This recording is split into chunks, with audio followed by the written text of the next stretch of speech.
지난 시간에 조선 이제 전기 왕계보에서 성종과 그다음에 연산군까지를 좀 배웠어요. 자, 오늘은 이어서 연산군부터 쭉 뒤를 볼 텐데 사실 첫 시간에 이제 얘기했듯이 연산군 전에 있었던 성종 때는 훈구가 집권하고 있었기 때문에 훈구를 견제하기 위해서 사림이라는 애들 등용하게 된다라고 표현을 했습니다. 자, 이랬을 때 사림이 처음 정계에 올라와서 훈구들은 그들이 싫단 말이야. 그래서 그들을 없애게 되는 사림의 화를 입는 사화기가 등장을 하게 되는데요. 자, 여기 써있듯이 연중, 인명까지입니다. 연산군, 중종, 인종, 명종 이렇게 네 번에 걸쳐서 네 왕에 걸쳐서 있는데 사실 우리가 교과서에서 배우는 건요. 연산군 때 2번, 그 다음에 중종 때 1번, 그 다음에 명종 때 1번 이렇게 총 4번에 걸쳐서 사화가 일어나게 됩니다. 각각 무오사화, 갑자사화, 기묘사화, 을서사화 이렇게 있는 것이죠. 그래서 이때는 훈구와 사림이 대립하는 기간이고 이때 일어난 걸 사화라고 한다. 넘어가시면 됩니다. 자, 근데 지난 시간에도 얘기했듯이 원래 사림이 화를 입은 게 맞아. 그래서 사림들이 엄청나게 많이 죽어나갔는데 그럼에도 불구하고 훈구들은 그렇게 많은 인원이 없었기 때문에 자연적으로 도태되고요. 그리고 나서 이제 사림들이 집권하게 되는 시대가 바로 선조 때부터입니다. 자, 근데 문제는 선조 때부터 사림들끼리 지득들 잘 지내야 되는데 본인들끼리 찢어졌다 그랬죠. 그걸 우리는 붕당 정치라고 했어요. 그거에 대해서 좀 봅시다. 자, 사림이요. 처음에 2가지로 쪼개지게 되는데 바로 동인과 서인으로 갈라지게 됩니다. 근데 문제는요. 동인이 얼마 가지 않아서 다시 한번 북인과 남인으로 나뉘게 되는데 이때 당시에 이제 북인과 남인과 서인으로 있는 거죠. 동인이 북남으로 갈라졌으니까 총 3개의 붕당이 있을 때 이 중에서 어느 붕당이 집권을 하고 있느냐라고 하면 바로 남인입니다. 자, 근데 문제가 생겼죠. 선조 때 가장 큰 사건이었던 임진왜란 1호부위가 팍 터지게 되는 거예요. 그럼 남인이 집권하고 있는데 임진왜란이 터졌어. 그럼 남인이 정말 잘해서 터졌을까? 아니면 못해서 터졌을까? 그래, 못해서 이런 전쟁이 터졌을 거라고 생각을 하는 거예요. 그래서 이 전쟁이 끝났을 때 남인은 정치 권력을 잃어버리게 되고 그 당시 임진왜란에서 만약에 이기기 위해서 굉장히 많이 노력을 했던 북인 세력들이 정권의 중심이 되어서 그 다음에 왕인 광해군과 함께 손을 잡게 되는 거죠. 그래서 인조 다음에 광해군에서 이제 북인이 남인과 서인을 누르고 집권하게 되는 그런 시대가 오게 됩니다. 자, 근데 광해군도 쫓겨나나 보다. 근데 그 쫓겨나기 전에 있었던 일들을 조금 말씀을 드릴게요. 자, 임진왜란 때요. 우리나라 조선을 도와줬던 나라가 하나가 있었으니 그게 바로 명나라입니다. 명나라가 우리나라를 도와서 조명연합군이 열심히 외를 격퇴하는 그런 일들이 바로 임진왜란 때 있었는데 그때 명나라가 우리나라에서 너무 많은 예산을 쓰고 간 거지. 그래서 명나라가 점점 쪼그라들게 됩니다. 힘이 쇠퇴해요. 자, 그러자 위에 있는 또 다른 나라 후금이 있죠. 후금은 그때 니들끼리 잘도 싸우는구나. 나는 여기서 세력을 키워야겠다라고 하면서 자기의 세력을 점점 불리고 있는 상황입니다. 자, 이때 후금이라는 나라는 명나라가 약해진 틈을 타서 와, 내가 이제 최강자가 돼야겠다라고 하면서 명을 공격하게 됩니다. 광해군 때. 자, 그럼 명나라로서는 예전에 조선을 도와줬던 그런 이력이 있으니까 조선에게 이랬겠죠. 조선, 나 좀 도와줘. 내가 예전에 임진왜란 때 도와줬잖아. 그러면 광해군의 입장에서는 명나라를 도와줘야 되죠. 그치? 도와줘야 되는데 약간 눈치가 보이는 겁니다. 어디에 눈치가 보이냐면 바로 후금의 눈치가 보이는 거예요. 내가 명나라를 도와줬다가 저 후금이 나를 되게 안 좋게 보면 어떡하지? 저 후금 진짜 센 나라인데 큰일이다. 그래서 이 광해군이 명나라를 도와주는 척 하면서 후금에게 어떤 기분 나쁘게 안 하려고 후금에게 항복을 합니다. 이게 무슨 말이냐면 명나라에게 도와주려고 강홍립이라는 장군과 병사들을 파견했는데 강홍립한테 이런 얘기 한 거죠. 야, 가서 명나라를 넌 도와주러 가는 사람이야. 근데 가서 후금에 맞서서 열심히 싸우지 말고 눈치를 보다 항복해라. 이런 지시를 내린 거죠. 그럼 봐. 후금에 대해서 맞서 싸운 것도 아니고 그렇다고 명나라를 안 도와준 것도 아니고 지금 광해군은 굉장히 머리를 써서 실리적인 외교 정책을 펼친 거예요. 그래서 명과 후금 사이에서 중립적인 외교를 취했다라고 해서 중립외교로서 이제 이름을 날렸는데 문제는 이걸 보고 비판하는 세력이 있었다는 거죠. 그게 바로 누구냐면 서인 세력이에요. 서인이 와!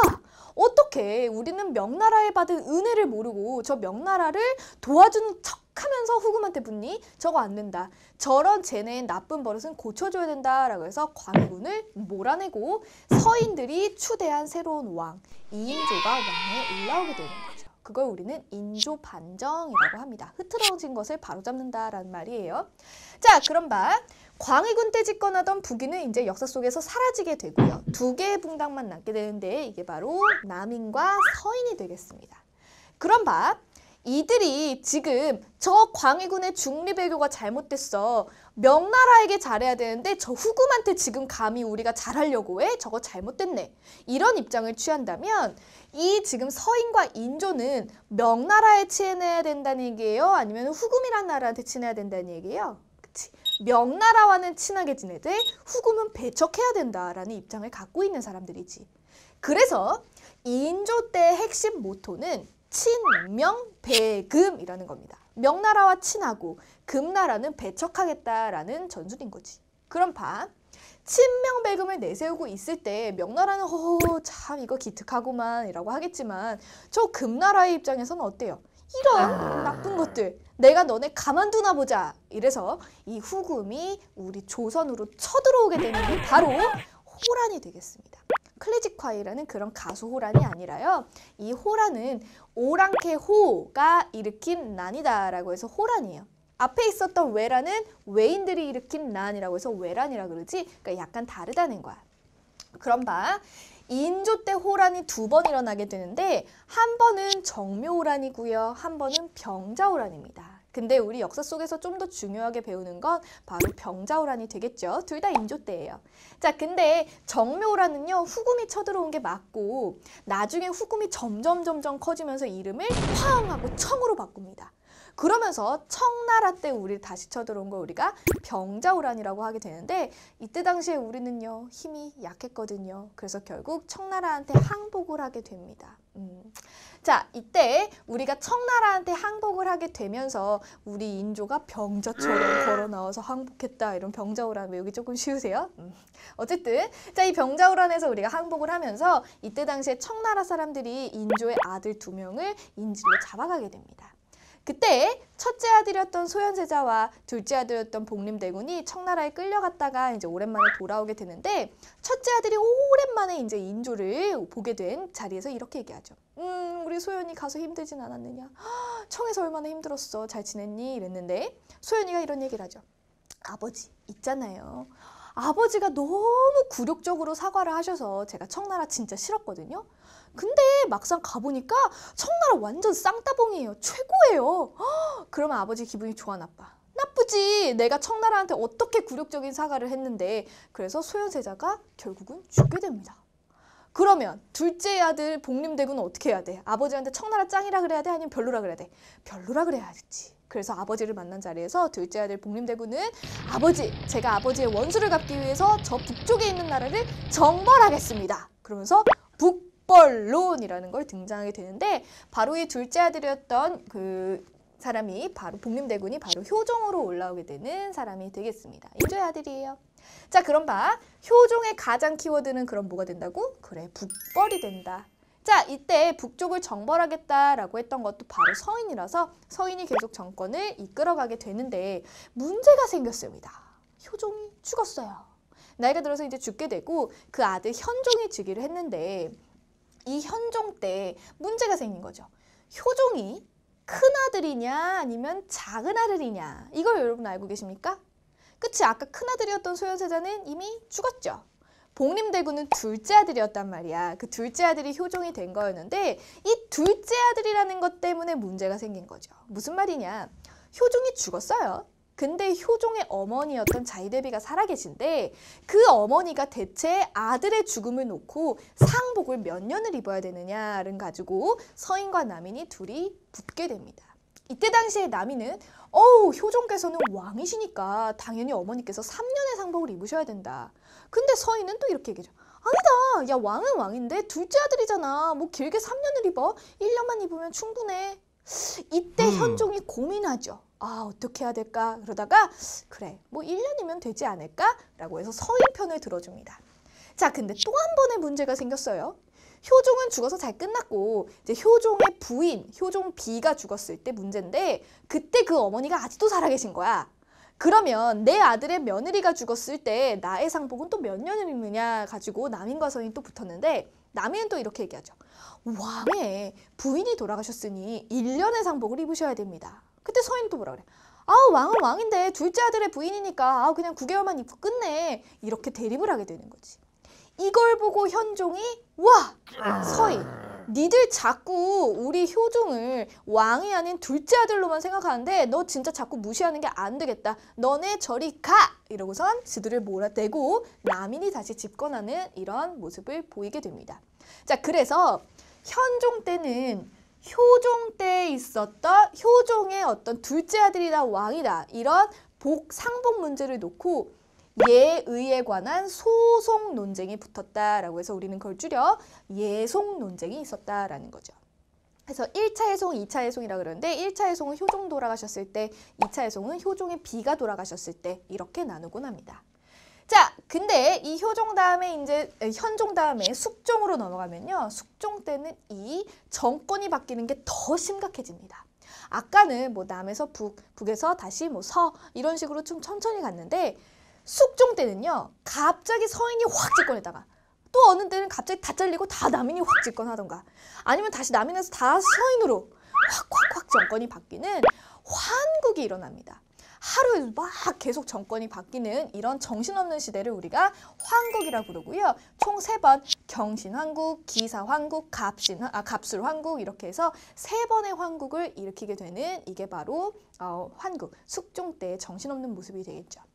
자, 근데 이 숙종의 아들들이 있습니다. 숙종의 아들 경종이 있고요. 그 다음에 또 다른 어머니의 아들로서 태어난 이복동생이죠. 영조가 있는데 이때 경종은 거의 우리가 보지 않고 영조로 조금 넘어와 봅시다.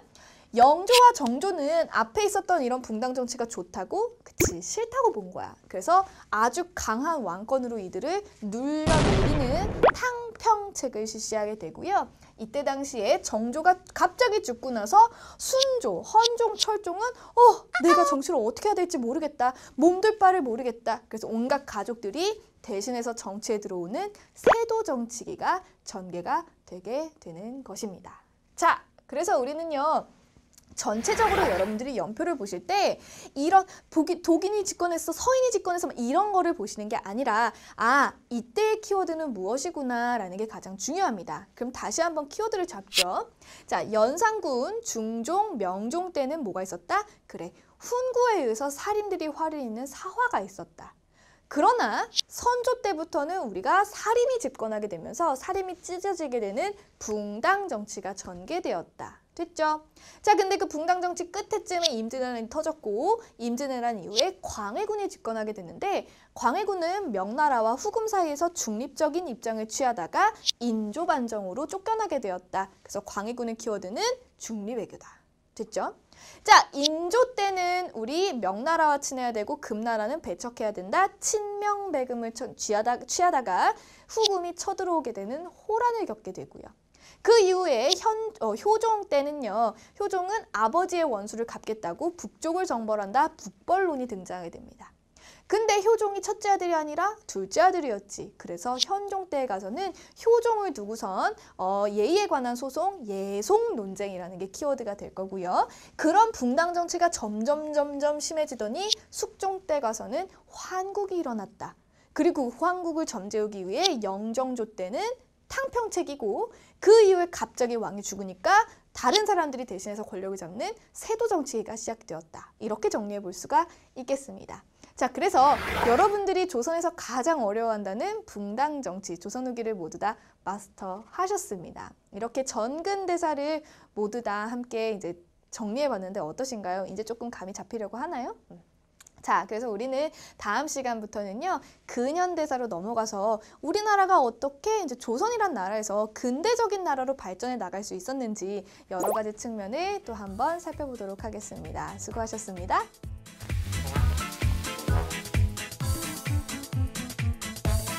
자, 이제부터 4단원부터 6단원 근현대사로 묶이는 부분 볼 텐데, 우리가 조선이라고 하면 뭔가 왠지 고리타분하고 뭔가 너무 옛날 같고 이렇잖아요. 근데 이제 4단원에 나와서 보면요, 우리가 나라의 문호를 열면서 나라가 뭔가 바뀌어가는 근대적인 국가로 나아가는 그런 모습들을 볼 수가 있을 거예요. 그 내용을 선생님이 시대별로 한번 정리해 드리도록 하겠습니다. 자, 조선시대 막판에 보면요, 우리가 고종이라는 왕이 즉위를 하게 되는데 그 전에가 바로 세도정치였어요. 세도정치 끝에 고종이 즉위했는데 고종도 나이가 어린 거야. 그래서 고종도 12살에 즉위를 했기 때문에 그 아버지가 대신해서 정치를 해주게 됩니다. 그게 바로 1860년부터 73년까지고요. 60년에 흥선대원군이 대신해서 정권을 한 10년 동안 해주는데 그거를 우리는 흥선대원군이 정치에 간섭한다라고 해서 섭정이라고 표현을 합니다. 자, 흥선대원군의 섭정 때는요, 우리가 나라의 문을 열었을까요? 닫았을까요? 질문입니다. 닫았습니다.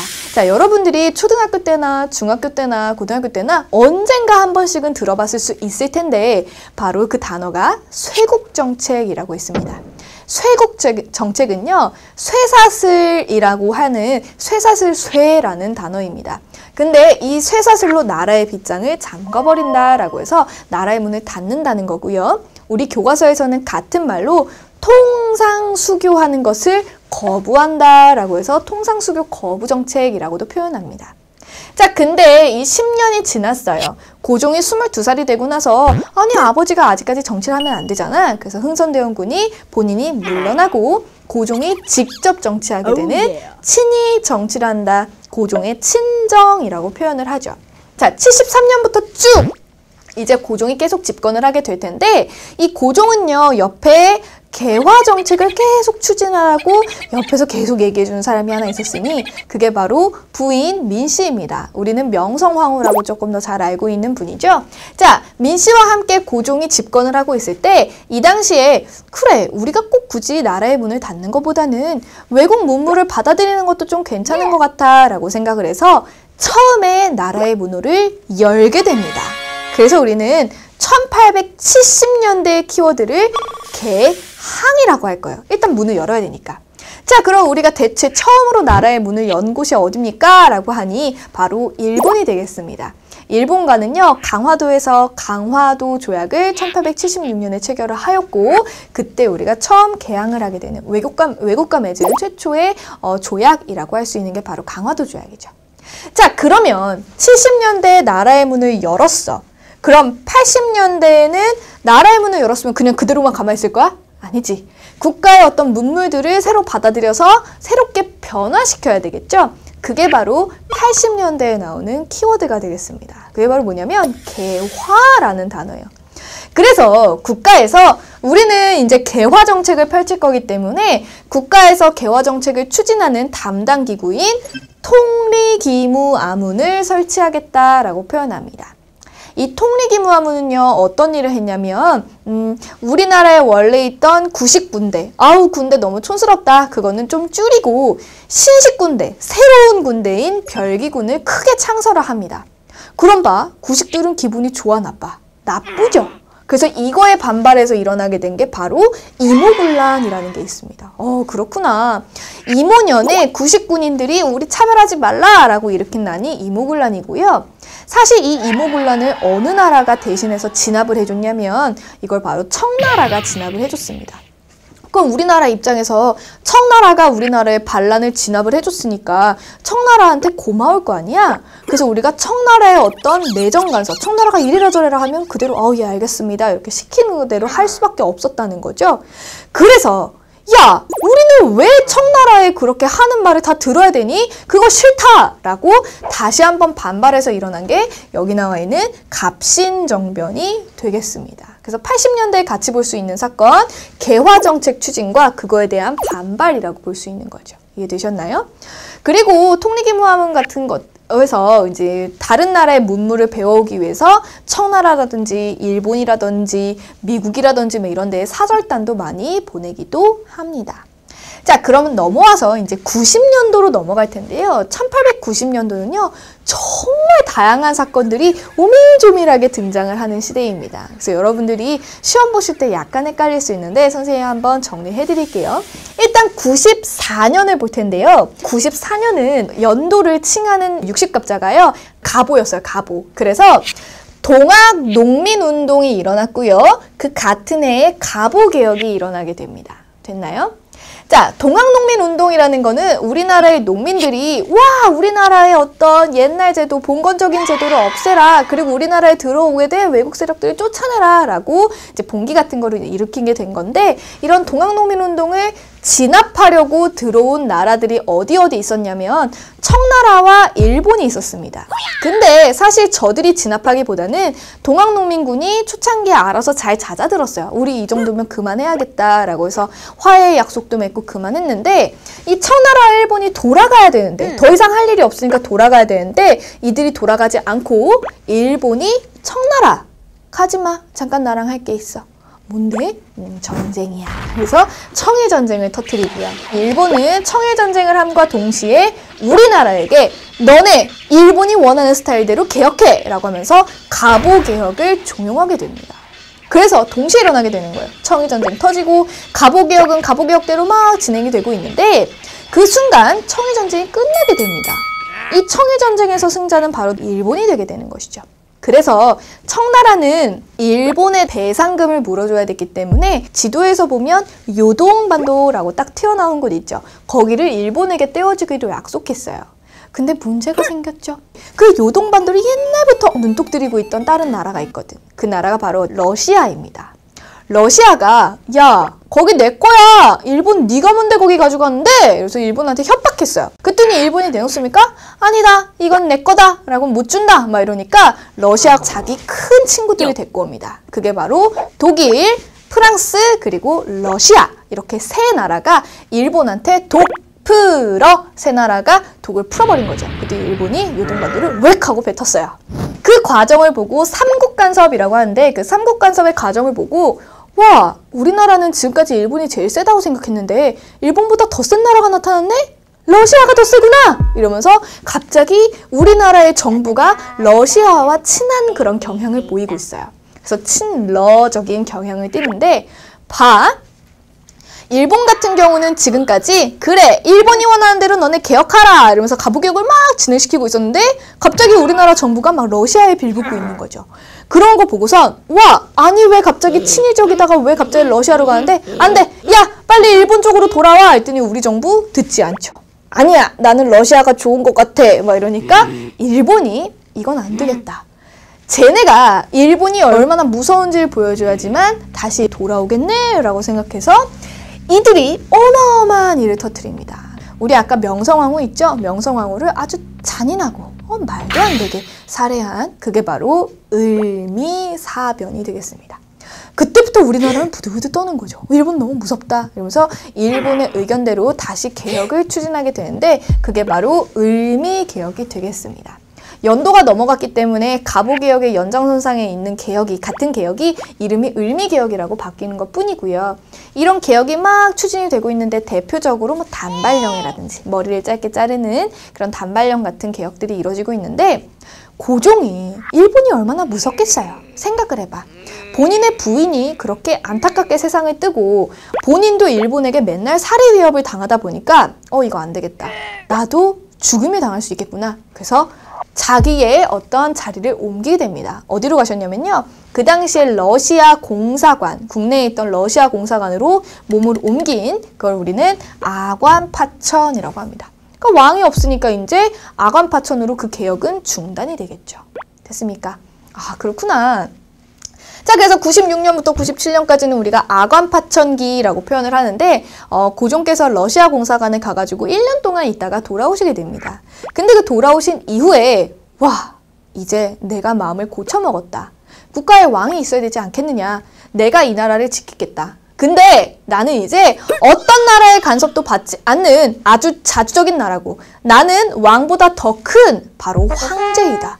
나를 황제로 불러라. 나는 대한제국의 황제이니라. 이러면서 97년에 아관파천에서 돌아와서 대한제국이라는 나라를 세우게 되는 거죠. 그래서 고종이 중간에 조선에서 대한제국으로 바뀐다라고 제가 얘기를 하지 않았습니까? 자, 이렇게 해서 이제 1900년대로 넘어가게 되는데, 1900년대는요, 우리가 한 줄로 표현하면 이제 나라를 빼앗기는 국권 피탈의 과정이라고 표현을 합니다. 1910년부터 일제강점기가 시작이 되니까요.